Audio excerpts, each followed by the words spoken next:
नमस्कार दोस्तों, Lokendra relationship coach के अंदर आपका स्वागत है। आज हम बात करेंगे इमोशनल स्ट्रेंथ इन रिलेशनशिप। दोस्तों, भावनाएं समुद्र के लहरों की तरह होती हैं। उन्हें रोकना मुश्किल है, लेकिन उसे संभालना सीखना संभव है। इमोशनल स्ट्रेंथ का मतलब है अपनी भावनाओं को समझना, उन्हें बुद्धिमत्ता के साथ में संभालना। दोस्तों, भावनात्मक शक्ति क्या है? इमोशनल स्ट्रेंथ का मतलब है संतुलन बनाए रखना, चाहे हालात कितने भी कठिन क्यों ना हो। इसके मुख्य स्तंभ हैं सेल्फ अवेयरनेस, आत्म जागरूकता, अपनी भावनाओं को पहचानना, उसे जागरूक करने की कोशिश करना। इमोशनल रेगुलाइजेशन, भावनात्मक नियंत्रण, तुरंत प्रतिक्रिया देने की बजाय सोच समझ कर जवाब देना।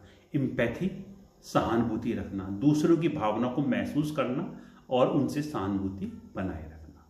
रेजिलेंस, लचीलापन, हर असफलता के बाद में उठ कर के वापस से खड़ा होना। जैसे कि सपोज करो आप किसी काम को कर नहीं सकते तो उसकी कोशिश करिए कि मैं इसे कर रहा हूं। यह बहुत जरूरी है। रिश्तों में भावनात्मक शक्ति की क्यों जरूरत पड़ती है? रिश्तों में इमोशनल स्ट्रेंथ एक ग्लू की तरह काम करती है। जैसे छोटी छोटी मिसअंडरस्टैंडिंग बड़ी कॉन्फ्लिक्ट, एक संघर्ष का कारण बनती है। भरोसा बनाती है। तनाव को ब्लेम करने की बजाय उसको सपोर्ट करने के अंदर मदद करती है। जैसे कि उदाहरण के तौर पे मैं आपको बताना चाहता हूं कि जैसे कोई कपल है और वह फाइनेंशियल क्राइसिस से जूझ रहा है, तो आप उसे ब्लेम करने की बजाय उसको सपोर्ट करिए, उसकी बातों को सुनने समझने की कोशिश करिए और उसके सॉल्यूशन को डिस्कस करिए। देखिए कि आपका रिश्ता उसके साथ में कितना मजबूत होता है। भावनात्मक शक्ति बढ़ाने के कारण, भावनात्मक शक्ति कैसे बढ़ती है दोस्तों? अब बात करते हैं प्रैक्टिकल टूल्स की, जिसे आप रोजाना इस्तेमाल कर सकते हैं। जैसे कि पॉज, रिफ्लेक्ट, ठहरिए और सोचिए। जब इमोशनल हाई हो तो आप गहरी सांस लीजिए और सांस को धीरे धीरे छोड़िए, उसके ऊपर नियंत्रण रखने की कोशिश कीजिए। रीफ्रेम नेगेटिव थॉट, अपने नेगेटिव विचारों को वापस से रीफ्रेम करने की कोशिश करिए कि मैं ये नहीं कर सकता, तो उसको बदलने की कोशिश करें, मैं ये कर रहा हूं और ये मैं कर सकता हूं।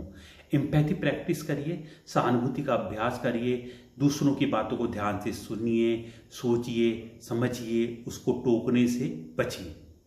डेली इमोशनल फिटनेस, दैनिक भावनात्मक नियंत्रण के ऊपर आप कैसे काबू पा सकते हैं।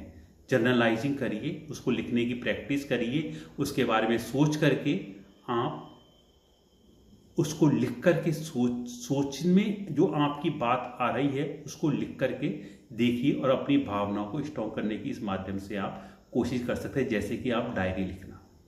मेडिटेशन, डेली आप 5, 10 मिनट, 15 मिनट, 20 मिनट का मेडिटेशन अभ्यास करके अपने दिमाग के ऊपर नियंत्रण करके भावनात्मक रूप से मजबूती पा सकते हैं।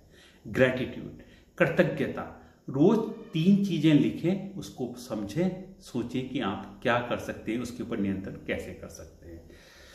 ये छोटी आदतें आपकी इमोशनल स्ट्रेंथ को रोजाना एक्सरसाइज की तरह मजबूत बनाएंगी। दोस्तों, चलिए एक छोटी सी एक्सरसाइज करते हैं। अपनी आंखों को बंद करके हाल में हुई किसी भी संघर्ष को, स्ट्रेसफुल मोमेंट को याद करिए और सोचिए कि इमोशनल स्ट्रेंथ के साथ में आप उसको हैंडल कर रहे हैं। उसके ऊपर claim voice, empathic listening, constructive response, energy के साथ में क्या महसूस कर रहे हैं, उसको आप सॉल्व करने की कोशिश करिए। देखिए आपको टेंशन की जगह शांति महसूस होगी। यही है एम्पैथी स्ट्रेंथ का जादू। दोस्तों, अगर आप 7 दिन तक इस टूल की प्रैक्टिस करते हैं तो देखिए कि आपके रिश्तों में कैसे बदलाव आएगा। दोस्तों, याद रखिए, स्ट्रॉन्ग इमोशंस मजबूत लोगों को तोड़ते नहीं, उन्हें गढ़ते हैं। धन्यवाद दोस्तों इस वीडियो को देखने के लिए। अगर आपको ये वीडियो पसंद आया है तो इसे लाइक, शेयर और सब्सक्राइब करना ना भूलें। मिलते हैं नेक्स्ट वीडियो में, जब तक के लिए बाय बाय।